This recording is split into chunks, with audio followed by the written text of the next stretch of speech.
नमस्कार दोस्तों, स्वागत है आपका दी एक्स हंटेड चैनल पर। कहानी शुरू करने से पहले आप सभी से एक छोटा सा अनुरोध है। अगर आप चैनल पर पहली बार आएं तो वीडियो को लाइक करें और चैनल को सब्सक्राइब जरूर करें। तो आइए बिना की देरी के कहानी शुरू करते हैं। रात के सन्नाटे में दूर कहीं उल्लू की आवाज गूंज रही थी। हवा में एक अजीब सी ठंडक थी, जैसे कोई अनदेखी शक्ति पूरे गांव पर अपनी काली छाया डाल रही हो। यह गांव था बड़गांव, जो उत्तराखंड के पहाड़ी इलाकों में बसा था। यहाँ के लोग सीधे सादे थे, लेकिन एक भयानक डर ने उनकी जिंदगी को जकड़ रखा था। ब्राह्म पिशाच। कहते हैं कि जो भी इस आत्मा के सामने आया वह जिंदा नहीं बचा। अगर कोई बच भी गया तो पागल हो गया या फिर कुछ ही दिनों में उसकी रहस्यमयी मौत हो गई। बड़गांव के बुजुर्ग इस नाम को लेने से भी कतराते थे। शाम होते ही गांव की गलियां सूनी हो जाती, दरवाजे अंदर से बंद कर दिए जाते और दिए की लौ तेज कर दी जाती ताकि अंधेरा ज्यादा ना हो। लेकिन वीरेंद्र इन बातों पर ज्यादा विश्वास नहीं करता था। वह गांव का एक नौजवान था जिसने शहर से पढ़ाई की थी। गांव लौटकर उसने देखा कि लोग अब भी पुराने अंधविश्वासों में जकड़े हुए थे। भूत प्रेत जैसी कोई चीज नहीं होती, वह अक्सर कहता। लेकिन वह यह नहीं जानता था कि जल्द ही उसका सामना उस चीज से होने वाला था जिसे वह केवल एक कहानी समझता था। गांव के बाहर एक पुराना पीपल का पेड़ था जिसे लोग अपशकुनी मानते थे। कहते थे कि वहां ब्राह्म पिशाच का डेरा है। वहां से गुजरने वाला कोई भी व्यक्ति अगर रात के समय रुक जाता तो या तो गायब हो जाता या फिर पागल होकर लौटता। एक दिन वीरेंद्र के दोस्त रमेश ने शर्त लगा दी, अगर तू सच में नहीं डरता तो आज रात उस पीपल के पेड़ के पास जाकर दिखा। वीरेंद्र हंस पड़ा, तुम सब बेवजह डरते हो, मैं आज रात वहीं जाकर बैठूंगा। उस रात वीरेंद्र लालटेन लेकर पीपल के पेड़ के पास पहुंचा। चारों ओर सन्नाटा था। हवा अजीब तरह से चल रही थी, जैसे किसी ने कानों में फुसफुसाया हो। वीरेंद्र ने अपनी घड़ी देखी, रात के 11 बज चुके थे। तभी अचानक उसे लगा कि कोई उसके पीछे खड़ा है। उसने पीछे मुड़कर देखा, लेकिन वहां कुछ नहीं था। उसकी हिम्मत और विश्वास अब भी कायम था। वह वहीं जमीन पर बैठ गया, लेकिन कुछ ही मिनटों में उसे अजीब सी घबराहट होने लगी। हवा में अजीब सी बदबू थी, जैसे सड़ा हुआ मांस। फिर उसने सुना किसी के मंद मंद हंसने की आवाज। यह आवाज उसके ठीक पीछे से आ रही थी। वीरेंद्र का दिल तेजी से धड़कने लगा। उसने धीरे धीरे गर्दन घुमाई। वहां एक परछाई थी, एक लंबा काला शरीर जिसकी आंखें अंगारे जैसी जल रही थीं। वह धीरे धीरे हिल रही थी, जैसे हवा में लहरा रही हो। वीरेंद्र की सांसें अटक गईं। उसके शरीर में जैसे जान ही नहीं बची थी। तू कौन है? वीरेंद्र ने कांपती आवाज में पूछा। तभी वह आकृति जोर से हंसी। तूने मुझे बुलाया और अब भाग नहीं सकता। वीरेंद्र को लगा कि उसकी आत्मा जैसे शरीर से खींची जा रही हो। वह जमीन पर गिर पड़ा। तभी अचानक किसी ने उसका हाथ पकड़ा और जोर से खींच लिया। वह घबराकर उठ बैठा। यह रमेश था। तू पागल हो गया है? चल यहां से जल्दी। रमेश ने उसे खींचकर पेड़ से दूर किया। जैसे ही वे गांव की सीमा में पहुंचे, वीरेंद्र की चेतना लौट आई। रमेश उसे सीधा गांव के बाबा सोमदत्त के पास ले गया, जो एक तांत्रिक थे। बाबा ने वीरेंद्र को देखा और एक गहरी सांस ली। तूने बहुत बड़ी गलती कर दी बच्चे, ब्रह्म पिशाच अब तेरा पीछा नहीं छोड़ेगा। वीरेंद्र ने हिम्मत जुटाकर पूछा, यह ब्रह्म पिशाच है क्या? बाबा ने एक लंबी चुप्पी के बाद कहा, यह आत्मा एक ब्राह्मण की थी जिसे क्रूरता से मारा गया था। मरने से पहले उसने तंत्र मंत्र का सहारा लिया और अपनी आत्मा को अमर कर लिया। अब वह अधूरी इच्छाओं की पूर्ति के लिए जीवित इंसानों को शिकार बनाता है। तो इसका अंत कैसे होगा? वीरेंद्र ने डरते हुए पूछा। बाबा की आंखें चमक उठीं। इसके लिए तुझे वहां वापस जाना होगा, लेकिन अकेले नहीं। वीरेंद्र कांपते हुए बाबा सोमदत्त की झोपड़ी में बैठा था। उसकी आंखों में डर और हैरानी थी। रमेश भी सहमा हुआ था। बाबा सोमदत्त एक गहरे ध्यान में चले गए। कुछ देर बाद उन्होंने आंखें खोलीं और बोले, ब्रह्म पिशाच अब तुझे छोड़ने वाला नहीं। तूने उसकी सीमा में कदम रख दिया है। अब या तो तू उसे हराएगा या वो तुझे मिटा देगा। वीरेंद्र ने हिम्मत जुटाकर पूछा, बाबा इसे हराने का कोई उपाय नहीं है? बाबा ने एक लंबी सांस ली और बोले, उपाय है, लेकिन बहुत खतरनाक। बाबा ने पीपल के उस पेड़ की ओर इशारा किया जहां वीरेंद्र ने ब्राह्म पिशाच को पहली बार देखा था। यह सिर्फ एक साधारण पेड़ नहीं है, इसके नीचे एक पुराने जमाने का कुआं है जहां ब्राह्म पिशाच की आत्मा को बांधा गया था। लेकिन 100 साल पहले किसी ने इस कुएं को खोद दिया था और तभी से वह आत्मा मुक्त हो गई। अब वह इस गांव में इंसानी आत्माओं का भक्षण करता है। रमेश घबराकर बोला, बाबा, अगर यह इतना ही खतरनाक है तो इसे हमेशा के लिए खत्म क्यों नहीं कर देते? बाबा गंभीर हो गए। ब्राह्म पिशाच कोई साधारण आत्मा नहीं है। इसे खत्म करने के लिए वही विधि चाहिए जिससे यह बना था, एक तांत्रिक अनुष्ठान। लेकिन इसे करने वाला साधक बेहद शक्तिशाली होना चाहिए, वरना वह खुद इसकी चपेट में आ जाएगा। वीरेंद्र ने दबी आवाज में पूछा, तो क्या आप यह अनुष्ठान कर सकते हैं? बाबा ने वीरेंद्र की ओर देखा। उनकी आंखों में कुछ छिपा हुआ था। मैं कर सकता था, लेकिन मेरे पास अब उतनी शक्ति नहीं रही। लेकिन हां, एक आखिरी उपाय है। बाबा ने एक पुराना तांत्रिक ग्रंथ निकाला और वीरेंद्र को दिखाया। अगर तुझे ब्राह्म पिशाच से बचना है तो तुझे इस ग्रंथ में लिखी विधि से उसका वध करना होगा, लेकिन यह आसान नहीं होगा। वीरेंद्र ने किताब खोली। उसमें लिखा था, जो ब्राह्म पिशाच से बचना चाहता है उसे काले पर्वत की गुफा में जाकर उस आत्मा की छाया को पकड़ना होगा। यदि वह छाया पकड़ ली गई तो ब्राह्म पिशाच कमजोर हो जाएगा और उसे नष्ट किया जा सकेगा। लेकिन यदि कोई असफल हुआ तो वह भी ब्राह्म पिशाच बन जाएगा। वीरेंद्र ने घबराकर पूछा, यह काले पर्वत की गुफा कहाँ है? बाबा ने कहा, गांव से 3 कोस दूर, जंगल के उस पार। वहां जाना मौत को बुलाने जैसा है। वीरेंद्र, रमेश और बाबा सोमदत्त ने अगले दिन काले पर्वत की ओर जाने का फैसला किया। लेकिन गांव के लोग डरे हुए थे। तुम पागल हो गए हो, ब्राह्म पिशाच को छेड़ोगे तो गांव में तबाही आ जाएगी, बुजुर्गों ने चेताया। लेकिन वीरेंद्र ने ठान लिया था, अगर इसे नहीं रोका तो यह हमें एक एक करके मार डालेगा। रात के अंधेरे में वे तीनों जंगल की ओर बढ़े।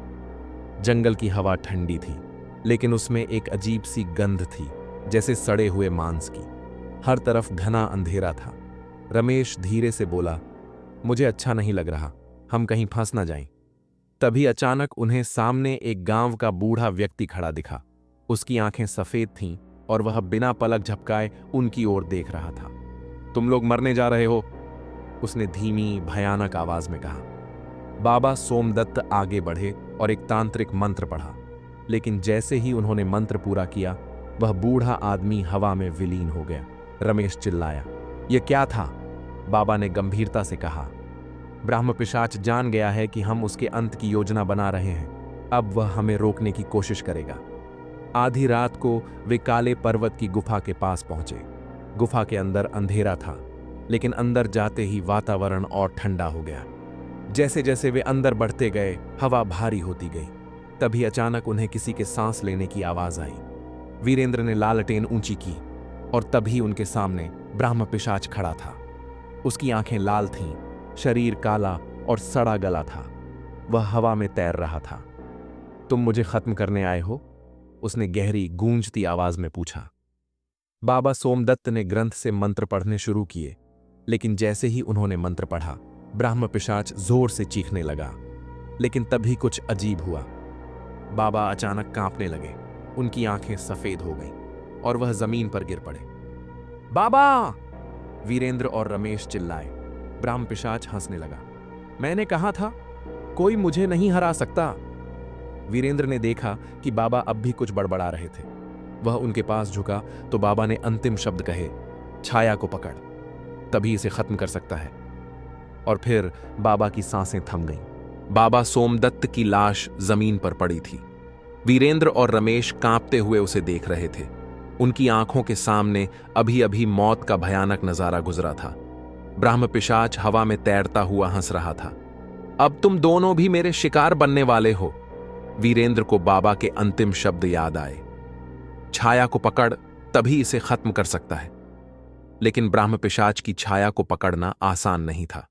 रमेश ने डरकर कहा, वीरू, हमें यहां से भागना चाहिए, यह हमें मार डालेगा। लेकिन वीरेंद्र की आंखों में अब डर नहीं बल्कि गुस्सा था। अगर हम भागे तो यह हमें पूरी जिंदगी सताएगा। हमें इसे यहीं रोकना होगा। वीरेंद्र ने बाबा का तांत्रिक ग्रंथ उठाया और उसमें लिखे कुछ शब्दों को पढ़ने लगा। किताब में एक विशेष मंत्र लिखा था जिसे पढ़ने से ब्राह्म पिशाच की छाया प्रकट हो सकती थी। जैसे ही वीरेंद्र ने यह मंत्र पढ़ा, गुफा के अंदर की दीवारें हिलने लगीं। ब्राह्म पिशाच जोर से चिल्लाया, लेकिन वीरेंद्र मंत्र पढ़ता गया। तभी एक अजीब चीज हुई। ब्राह्म पिशाच की परछाई गुफा की दीवार पर साफ दिखने लगी। रमेश चौंक कर बोला, यही है वो छाया, लेकिन इसे पकड़ें कैसे? ब्राह्म पिशाच ने गुस्से में वीरेंद्र पर हमला कर दिया। उसका सड़ा गला हाथ वीरेंद्र के गले पर पड़ा और वीरेंद्र को लगा जैसे उसकी जान निकल रही हो। रमेश ने हिम्मत जुटाई और बाबा की किताब से दूसरा मंत्र पढ़ना शुरू किया। जैसे ही रमेश ने यह मंत्र पढ़ा, ब्राह्म पिशाच पीछे हटने लगा। लेकिन उसने एक चाल चली। रमेश का शरीर अचानक हवा में उठने लगा और वह चीखने लगा। वीरेंद्र ने देखा कि ब्राह्म पिशाच अब रमेश को अपनी ओर खींच रहा था। रमेश चिल्लाया, वीरू, मुझे बचा! लेकिन वीरेंद्र को पता था कि अगर वह रमेश को बचाने भागेगा तो वह भी मारा जाएगा। तभी वीरेंद्र को एक तरीका सूझा। अगर वह ब्राह्म पिशाच की छाया को पकड़ ले तो शायद वह इसे कमजोर कर सकता है। वीरेंद्र ने तेजी से गुफा की दीवार की तरफ छलांग लगाई और ब्राह्म पिशाच की परछाई पर हाथ रखा। जैसे ही उसने छाया को पकड़ा, ब्राह्म पिशाच जोर से चीखने लगा। नहीं, यह नहीं हो सकता! ब्राह्म पिशाच ने खुद को छुड़ाने की कोशिश की, लेकिन वीरेंद्र ने अपनी पूरी ताकत से छाया को पकड़ रखा था। गुफा के अंदर की हवा और भारी होने लगी, जमीन हिलने लगी और ऐसा लग रहा था जैसे कुछ बड़ा होने वाला है। तभी गुफा की दीवार पर एक अजीब आकृति उभरने लगी। वीरेंद्र ने गौर किया तो देखा कि यह ब्राह्म पिशाच की असली आत्मा थी, उसकी असली पहचान। रमेश अभी भी हवा में झूल रहा था, लेकिन अब उसकी आंखें बंद हो चुकी थीं। वीरेंद्र को डर हुआ कि कहीं बहुत देर ना हो जाए। अगर मुझे इसे खत्म करना है तो अब करना होगा। वीरेंद्र ने अपनी जेब से बाबा द्वारा दिया गया एक तांत्रिक धागा निकाला और उसे ब्राह्म पिशाच की छाया पर लपेट दिया। अब तू नहीं बचेगा! वीरेंद्र चिल्लाया। जैसे ही धागा छाया के चारों ओर लिपटा, गुफा के अंदर जोरदार विस्फोट हुआ। ब्राह्म पिशाच ने इतनी जोर से चीख मारी कि पूरा जंगल हिल उठा। एक तेज रोशनी गुफा में फैली और फिर अचानक सब शांत हो गया।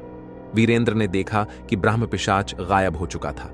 रमेश जमीन पर गिरा पड़ा था, बेहोश। वीरेंद्र ने उसे उठाया। रमेश, उठ, हम जीत गए! रमेश ने धीरे से आंखें खोलीं, लेकिन उसकी आंखों में कुछ अजीब था। वीरेंद्र को अचानक डर महसूस हुआ। रमेश के चेहरे पर एक हल्की मुस्कान आई। क्या सच में वीरू? क्या सच में हम जीत गए? वीरेंद्र ने घबराकर उसे देखा। तभी रमेश की आंखें अचानक लाल हो गईं और उसने हल्की लेकिन भयानक आवाज में कहा, ब्राह्म पिशाच तो अब भी जिंदा है। वीरेंद्र का शरीर कांप उठा। रमेश की आंखों की चमक अब इंसानों जैसी नहीं थी। उसमें कुछ भयानक था, कुछ अजीब, कुछ अनजाना। रमेश, तू ठीक तो है ना? वीरेंद्र ने घबराते हुए पूछा। लेकिन रमेश धीरे धीरे मुस्कुराने लगा। उसकी आवाज गहरी और डरावनी हो गई। मैं रमेश नहीं हूं वीरेंद्र, मैं ब्राह्म पिशाच हूं। वीरेंद्र के चेहरे का रंग उड़ गया। उसे समझ में नहीं आया कि आखिर गलती कहां हुई। उसने अपनी पूरी ताकत से ब्राह्म पिशाच की छाया को खत्म किया था, फिर यह कैसे संभव था? रमेश धीरे धीरे खड़ा हुआ, लेकिन अब उसकी चाल अजीब हो गई थी। उसकी गर्दन हल्की हल्की टेढ़ी हो रही थी और उसकी उंगलियां लंबी होती जा रही थीं। वीरेंद्र ने कांपती आवाज में पूछा, तू झूठ बोल रहा है ना? तू रमेश ही है ना? लेकिन रमेश जोर से हंसने लगा। मैं ब्राह्म पिशाच हूं। तुमने सोचा कि मेरी छाया को पकड़ने से मैं मर जाऊंगा? मूर्ख! मेरी आत्मा अब एक नए शरीर में बस चुकी है। वीरेंद्र को अब एहसास हुआ कि उसने ब्राह्म पिशाच को मारने की जगह उसे एक नया शरीर दे दिया था, रमेश का शरीर। वीरेंद्र किसी तरह खुद को संभालते हुए बोला, अगर तू सच में ब्राह्म पिशाच है तो अब तू मेरा क्या करेगा? रमेश, अब ब्राह्म पिशाच ने उसकी तरफ देखते हुए कहा, अभी कुछ नहीं वीरेंद्र, लेकिन जब वक्त आएगा तो तू खुद मुझे बुलाएगा। यह कहते ही रमेश की आंखों का रंग वापस सामान्य हो गया और वह अचानक जमीन पर गिर पड़ा, जैसे कि वह बेहोश हो गया हो। वीरेंद्र को समझ में नहीं आया कि यह क्या हुआ, लेकिन उसे पता था कि उसे अब गांव लौटना होगा। वीरेंद्र जब गांव पहुंचा तो सूरज निकल रहा था। गांव वालों ने उसे देखकर चारों ओर से घेर लिया। वीरू, तू जिंदा कैसे बचा? बाबा सोमदत्त कहाँ हैं? ब्राह्म पिशाच का क्या हुआ? वीरेंद्र ने सारी बातें बताईं, लेकिन जब उसने यह कहा कि ब्राह्म पिशाच मरने से पहले रमेश के शरीर में आ गया था, तो सब सहम गए। गांव के बुजुर्ग मुखिया ने गंभीर आवाज में कहा, वीरेंद्र, इसका मतलब है कि ब्राह्म पिशाच अब हमेशा के लिए मरा नहीं है, वह अब हमारे बीच ही है। जब रमेश को होश आया तो वह बिल्कुल सामान्य लग रहा था। वह पहले की तरह बात कर रहा था, हंस रहा था। रात के समय लोगों को अजीब अजीब आवाजें सुनाई देने लगीं। मवेशी बिना किसी कारण मरने लगे। एक लड़की अचानक गायब हो गई और जब मिली तो उसने कहा, मुझे कोई बुला रहा था। वीरेंद्र को एहसास हुआ कि यह सब रमेश की वजह से हो रहा था। एक रात वीरेंद्र चुपचाप रमेश के घर में गया। रमेश अपने कमरे में बैठा हुआ था, लेकिन उसकी आंखें फिर से लाल थीं। तू अब खुद को छुपा नहीं सकता ब्राह्म पिशाच, वीरेंद्र चिल्लाया। रमेश धीरे धीरे उसकी तरफ बढ़ा और कहा, मैंने कहा था ना वीरेंद्र, जब वक्त आएगा तो तू खुद मुझे बुलाएगा। वीरेंद्र ने बाबा की किताब से अंतिम मंत्र पढ़ना शुरू किया। जैसे ही मंत्र पूरा हुआ, रमेश जोर से चिल्लाया। उसके शरीर से धुएं जैसी कोई चीज बाहर निकलने लगी, लेकिन तभी रमेश जोर से चीख पड़ा, वीरेंद्र, मुझे मत मार, मैं तेरा दोस्त हूं। वीरेंद्र का हाथ कांप गया। क्या वह सच में रमेश को मारने जा रहा था? रमेश के अंदर ब्राह्म पिशाच था, लेकिन अगर वह यह मंत्र पूरा करता तो रमेश भी मर सकता था। गांव वालों ने कहा, वीरेंद्र, जल्दी कर, नहीं तो यह हमें मार डालेगा। लेकिन वीरेंद्र ने मंत्र बीच में ही रोक दिया और बोला, नहीं, मैं अपने दोस्त को नहीं मार सकता। जैसे ही वीरेंद्र ने मंत्र पूरा नहीं किया, ब्राह्म पिशाच जोर से हंस पड़ा। तूने सबसे बड़ी गलती कर दी वीरेंद्र। रमेश के शरीर ने अचानक आकार बदल लिया और वह पूरा ब्राह्म पिशाच बन गया। उसकी हड्डियां टूटने लगीं और वह जमीन से 4 फीट ऊपर हवा में उठ गया। वीरेंद्र को अब समझ में आ गया था, ब्राह्म पिशाच ने उसे धोखा दिया था, लेकिन अब बहुत देर हो चुकी थी। रमेश की आत्मा हमेशा के लिए गायब हो गई। अब बस ब्राह्म पिशाच का शरीर बचा था। गांव वालों ने वीरेंद्र की तरफ देखा। अब क्या होगा? वीरेंद्र ने गंभीर आवाज में कहा, अब यह आत्मा हमेशा हमारे बीच ही रहेगी। और उसके बाद गांव में अजीब घटनाएं कभी बंद नहीं हुई। अंत या एक नई शुरुआत। कुछ सालों बाद एक नया परिवार उस गांव में आया। उनका 8 साल का बच्चा घर में खेल रहा था। अचानक उसे एक परछाई दिखाई दी। परछाई मुस्कुराई और धीरे से कहा, मैं ब्राह्म पिशाच हूं। क्या यह सिर्फ एक कहानी थी या फिर हकीकत? क्या ऐसे ही ब्राह्म पिशाच आज भी कहीं मौजूद हैं? आपका क्या मानना है? कमेंट सेक्शन में हमें जरूर बताइए। अगर आपको यह कहानी पसंद आई हो तो वीडियो को लाइक करें, शेयर करें और दी एक्स हॉन्टेड चैनल को सब्सक्राइब करना न भूलें। मिलते हैं अगली बार एक और खौफनाक कहानी के साथ।